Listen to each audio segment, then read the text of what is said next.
Sunderland v Spurs, December 1977. An audacious attempt by the Tottenham Yid Army to take the Sunderland home end is met with fierce resistance from a seething mob. Here's the story. Spurs fan Keith told us, "We had a good mob of about 300, and we all went by train that day, got in the ground later as the train was delayed. Missed our first goal. We got in and headed up the stairs and found ourselves smack bang in the middle of the Roker End, surrounded by 20,000 Sunderland fans who, let's just say, weren't best pleased we were there. What followed can only be described as a scene from Zulus where we repelled wave after of attacks. One of our main faces back then was a big black lad called Tiny. When he went down in the Roker, that was the moment when the rest of thought, oh shite. We got forced down to the bottom of the stand, still getting attacked from all corners. That's where KR got his nose broken.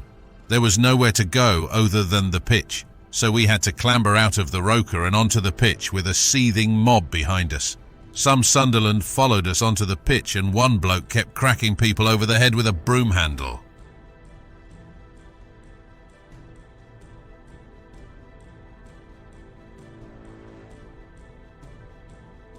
It was carnage. Looking back, it really was a suicide mission, thinking we could take a home end that big with so many locals already in attendance. Of course we wanted to get in early, but once the train was delayed, everyone just said, "Sod it, we're here now, let's do it." We got taken by the old Bill outside the ground, and then the crazy bastards tried to put us in the other end. We refused, and they took us back to the station. It was a very quiet journey home. I mean, we got battered that day, it's safe to say, but I suppose at least we had a go.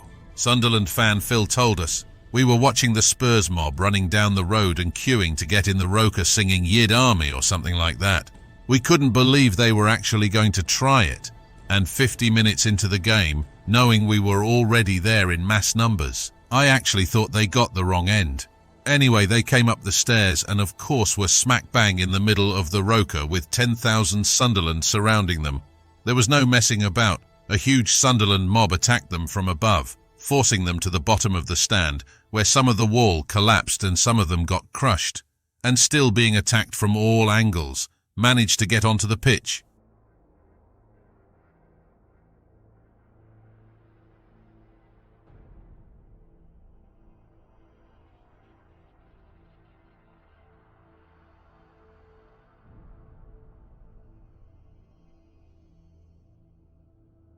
I'm glad they did, because there could have been someone killed. Such was the fervour of the attacks.